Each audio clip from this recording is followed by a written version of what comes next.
Oliver Twist, Charles Dickens, Chapter 9, containing further particulars concerning the pleasant old gentleman and his hopeful pupils.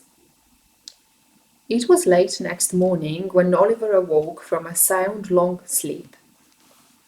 There was no other person in the room but the old Jew, who was boiling some coffee in a saucepan for breakfast, and whistling softly to himself as he started round and round with an iron spoon.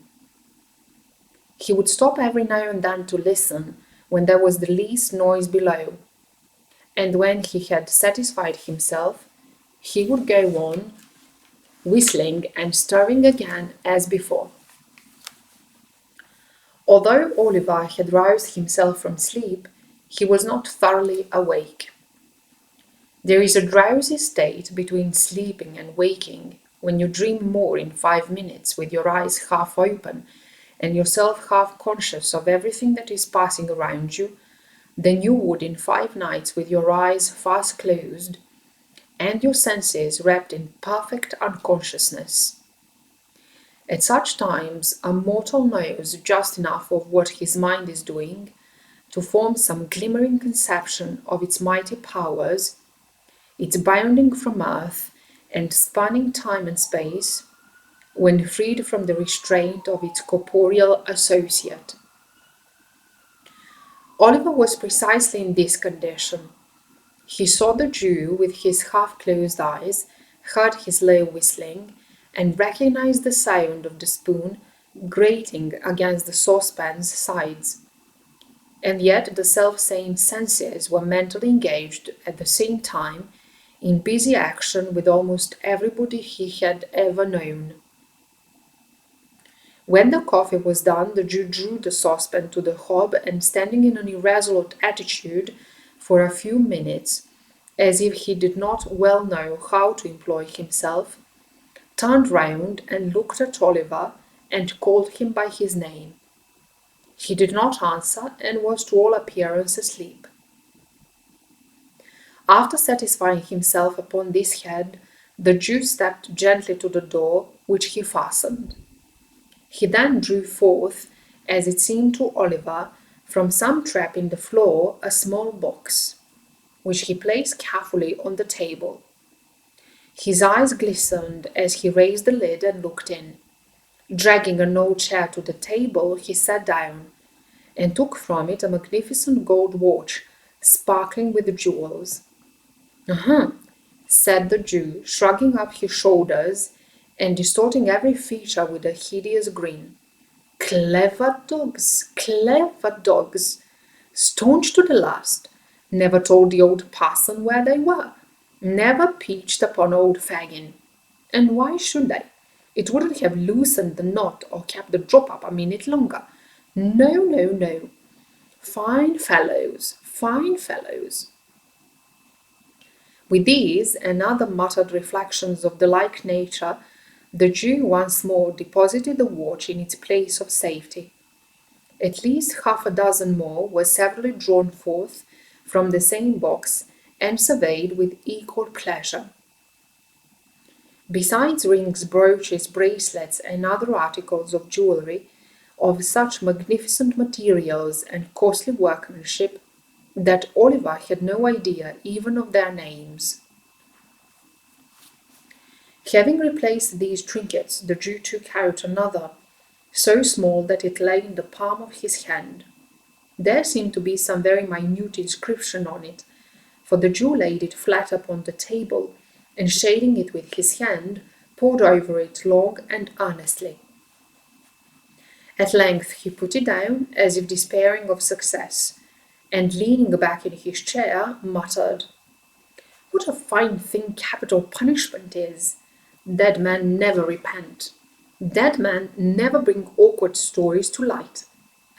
It's a fine thing for the trade, 5 of them strung up in a row, and none left to play booty or turn white-livered." As the Jew uttered these words, his bright dark eyes, which had been staring vacantly before him, fell on Oliver's face. The boy's eyes were fixed on his in mute curiosity, and although the recognition was only for an instant, for the briefest space of time that can possibly be conceived, it was enough to show the old man that he had been observed. He closed the lid of the box with a loud crash, and laying his hand on a bread knife which was on the table, started furiously up. He trembled very much though, for even in his terror, Oliver could see that the knife quivered in the air. "What's that?" said the Jew. "What do you watch me for? Why are you awake? What have you seen? Speak out, boy. Quick, quick, for your life." "I wasn't able to sleep any longer, sir," replied Oliver meekly. "I am very sorry if I have disturbed you, sir." "You were not awake an hour ago," said the Jew, scowling fiercely on the boy. "No, no, indeed," replied Oliver. "Are you sure?" cried the Jew, with a still fiercer look than before and a threatening attitude. "Upon my word I was not, sir," replied Oliver earnestly. "I was not indeed, sir." "Tush, tush, my dear," said the Jew, abruptly resuming his old manner and playing with the knife a little, before he laid it down as if to induce the belief that he had caught it up in mere sport. "Of course I know that, my dear. I only tried to frighten you. You're a brave boy. You're a brave boy, Oliver." The Jew rubbed his hands with a chuckle, but glanced uneasily at the box notwithstanding. "Did you see any of these pretty things, my dear?" said the Jew, laying his hand upon it after a short pause. "Yes, sir," replied Oliver. Said the Jew, turning rather pale. They are mine, Oliver, my little property, all I have to live upon in my old age.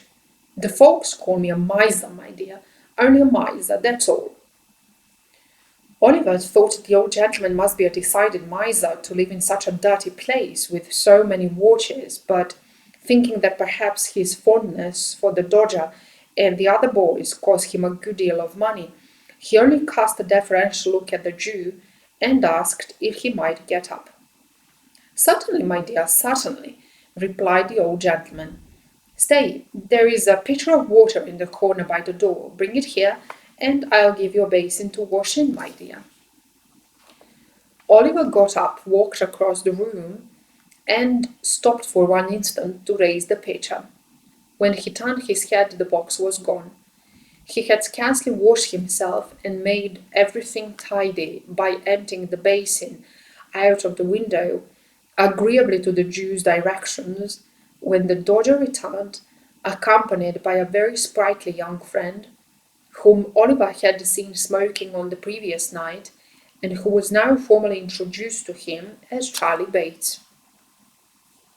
The four sat down to breakfast on the coffee and some hot rolls and ham, which the Dodger had brought home in the crown of his hat.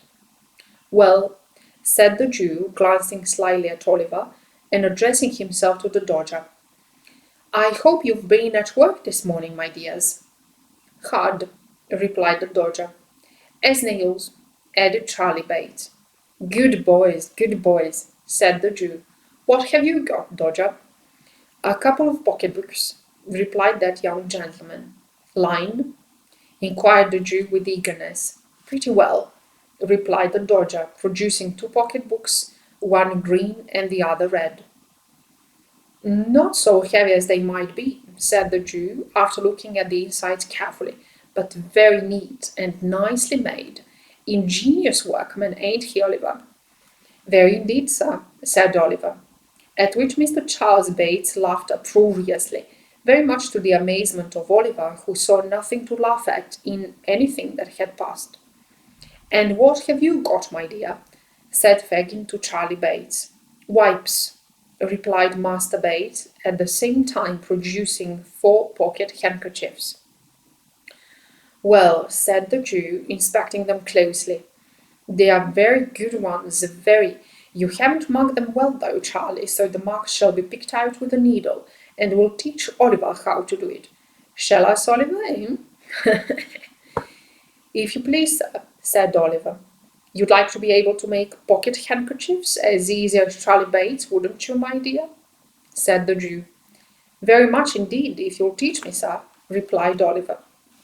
Master Bates saw something so exquisitely ludicrous in this reply that he burst into another laugh, which laugh, meeting the coffee he was drinking and carrying it down some wrong channel, very nearly terminated in his premature suffocation. "He's so jolly green," said Charlie when he recovered, as an apology to the company for his unpolite behaviour.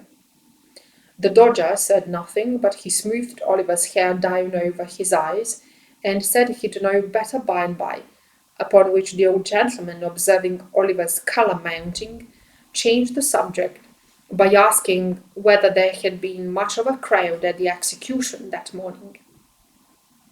This made him wonder more and more, for it was plain from the replies of the two boys that they had both been there, and Oliver naturally wondered how they could possibly have found time to be so very industrious. When the breakfast was cleared away, the merry old gentleman and the two boys played at a very curious and uncommon game, which was performed in this way. The merry old gentleman, placing a snuff-box in one pocket of his trousers, a note-case in the other, and a watch in his waistcoat pocket, with a guard chain round his neck, and sticking a mock diamond pin in his shirt, buttoned his coat tight round him, and putting his spectacle case and handkerchief in his pockets, trotted up and down the room with a stick, in imitation of the manner in which old gentlemen walk about the streets any hour of the day. Sometimes he stopped at the fireplace and sometimes at the door, making believe that he was staring with all his might into shop windows. At such times he would look constantly round him for fear of thieves, and keep slapping all his pockets in turn to see that he hadn't lost anything, in such a very funny and natural manner that Oliver laughed till the tears ran down his face.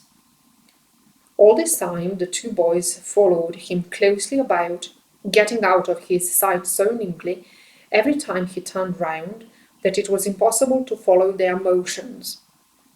At last the Dodger trod upon his toes, or ran upon his boot accidentally, while Charlie Bates stumbled up against him behind, and in that one moment they took from him, with the most extraordinary rapidity, snuff-box, note-case, watch-guard, chain, shirt-pin, pocket-handkerchief, even the spectacle case.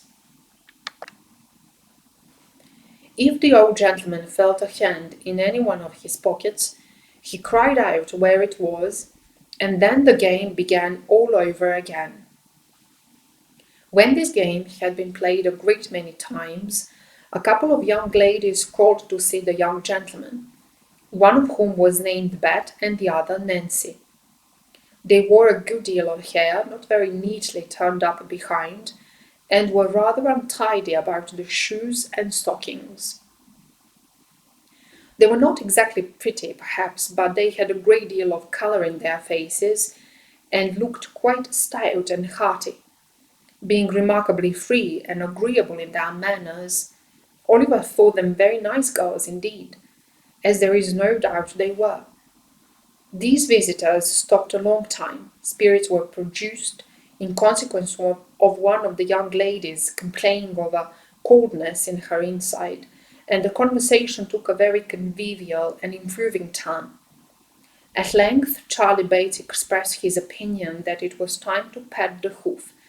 This, it occurred to Oliver, must be French for going out, for directly afterwards the Dodger and Charlie and the two young ladies went away together, having been kindly furnished by the amiable old Jew with money to spend. "There, my dear," said Fagin, "that's a pleasant life, isn't it? They have gone out for the day." "Have they done work, sir?" inquired Oliver. "Yes," said the Jew, "that is, unless they should unexpectedly come across any when they are out, and they won't neglect it if they do, my dear, depend upon it." "Make them your models, my dear, make them your models," said the Jew, tapping the fire shovel on the hearth to add force to his words. "Do everything they bid you, and take their advice in all matters, especially the Dodger's, my dear. He'll be a great man himself, and will make you one too if you take pattern by him." "Is my handkerchief hanging out of my pocket, my dear?" said the Jew, stopping short. "Yes, sir," said Oliver. "See if you can take it out without my feeling it, as you saw them do when we were at play this morning." Oliver held up the bottom of the pocket with one hand, as he had seen the Dodger hold it, and drew the handkerchief lightly out of it with the other. "Is it gone?" cried the Jew. "Here it is, sir," said Oliver, showing it in his hand. "You are a clever boy, my dear," said the playful old gentleman, patting Oliver on the head approvingly. "I never saw a sharper lad. Here is a shilling for you. If you go on in this way, you'll be the greatest man of the time. And now come here and I'll show you how to take the marks out of the handkerchiefs." Oliver wondered what picking the old gentleman's pocket in play had to do with his chances of being a great man, but thinking that the Jew, being so much his senior, must know best, he followed him quietly to the table and was soon deeply involved in his new study.